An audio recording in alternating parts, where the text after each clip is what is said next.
देश के कई राज्यों में डेंगू काफी तेजी से अपने पांव पसार रहा है। राजधानी दिल्ली, उत्तर प्रदेश और पश्चिम बंगाल सहित कई अन्य राज्यों में पिछले कुछ दिनों में डेंगू के मामलों में अचानक तेजी आई है। डेंगू को लेकर अक्टूबर महीना अति संवेदनशील माना जा रहा है। वहीं डेंगू के बढ़ते प्रकोप को लेकर केंद्र सरकार भी अब सतर्क हो गई है। देश के कई राज्यों में उच्च स्तरीय टीम भेजकर प्रभावित जिलों का गहन निरीक्षण किया जा रहा है और डॉक्टरों को भी विशेष प्रशिक्षण दिया जा रहा है। अगर बात केवल यूपी की करें तो सूबे में डेंगू के मामले कई गुना तेजी से बढ़ रहे हैं। रिपोर्ट के अनुसार यूपी में अब तक 2200 से अधिक डेंगू के मामले सामने आ चुके हैं। राजधानी लखनऊ में 500 से अधिक मामले दर्ज किए गए हैं। वहीं हाल में हुई बारिश ने इस संकट को और बढ़ा दिया है।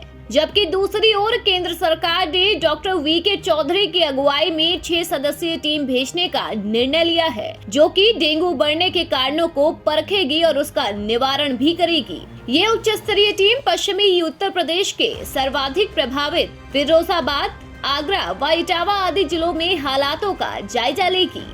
वहीं आंकड़ों पर गौर करें तो राज्य में पिछले 14 दिनों के भीतर ही प्रदेश में लगभग 3000 से अधिक मरीज सामने आए हैं। वहीं राजधानी लखनऊ की बात करें तो यहां 500 से अधिक डेंगू के मामले दर्ज किए जा चुके हैं। कई अस्पतालों में तो डेंगू वार्ड फुल होने पर अतिरिक्त वार्ड बनाए गए हैं। इससे पहले प्रदेश में सीएम योगी ने डेंगू से बचाव के लिए गाइडलाइन जारी की थी और किसी भी क्षेत्र में डेंगू का एक मरीज मिलने पर आसपास के 60 घरों की स्क्रीनिंग की व्यवस्था की गई थी। साथ ही डिप्टी सीएम ब्रजेश पाठक ने भी सभी अस्पतालों में 10-10 बेड के डेंगू वार्ड बनाने के निर्देश दिए थे। आदेश में साफ कहा गया था कि मरीजों को हर हाल में मच्छरदानी में ही रखा जाए ताकि दूसरे अन्य रोगियों को डेंगू से बचाया जा सके। साथ ही बढ़ते मामलों को देखते हुए सरकारी डॉक्टरों की छुट्टियां भी अब निरस्त कर दी गई है।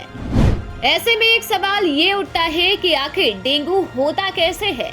अक्सर डेंगू जमा हुए पानी में लार्वा पनपने और गंदगी वाले स्थानों में देखने को मिलता है। दरअसल डेंगू का मच्छर गंदगी और ठहरे हुए पानी में पनपकर लोगों को काटता है, जिसकी वजह से डेंगू होने के चांस बढ़ जाते हैं। वहीं बारिश के बाद डेंगू मच्छर काफी तेजी से पनपता है और ये ज्यादातर दिन के समय ही काटता है। आम भाषा में डेंगू एक विषाणु से होने वाली बीमारी है जो एडिस इजिप्टिटी नामक संक्रमित मादा मच्छर के काटने से फैलती है। डेंगू एक तरह का वायरल बुखार है जो आपको संक्रमित करता है।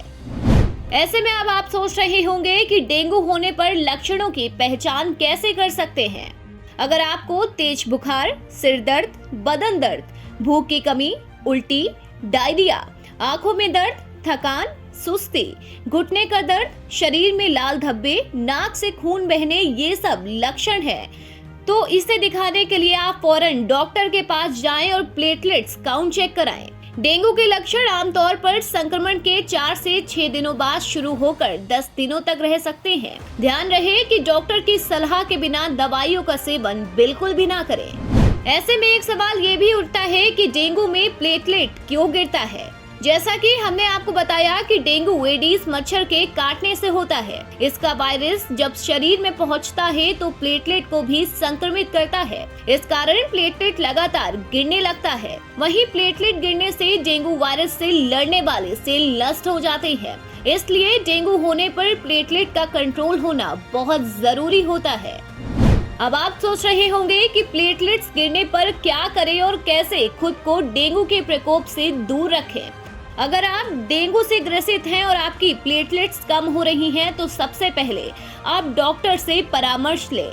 इसके अलावा अगर आप में डेंगू के गंभीर लक्षण नहीं है तो आप नारियल पानी, जौ का जूस, गिलोय, कीवी, अनार, चुकंदर, राजमा, मूंगफली और संतरे का नियमित सेवन कर प्लेटलेट्स को बढ़ा सकते हैं। साथ ही पपीते के पत्ते का रस भी प्लेटलेट्स बढ़ाने में बहुत सहायक माना जाता है। वहीं एहतियात के तौर पर आप अपने घर के आसपास गंदा पानी बिल्कुल भी इकट्ठा ना होने दें। सोने के समय मॉस्किटो रिपेलेंट लगाएं। साथ ही घर में जाली और मच्छर मारने वाली दवाई का छिड़काव करें। आप फुल कपड़े पहनकर भी इस बीमारी से खुद को बचा सकते हैं। थोड़ी सी सावधानी दिखाकर आप डेंगू जैसी बीमारी से खुद को और खुद के परिवार को सुरक्षित रख सकते हैं। सकते हैं। हम उम्मीद करते हैं कि आपको हमारी ये खबर पसंद आई होगी। फिलहाल अभी के लिए बस इतना ही। देश और दुनिया की ताज़ा खबरें देखने के लिए सब्सक्राइब करें हमारे YouTube चैनल को और बेल आइकन दबाना बिल्कुल न भूलें।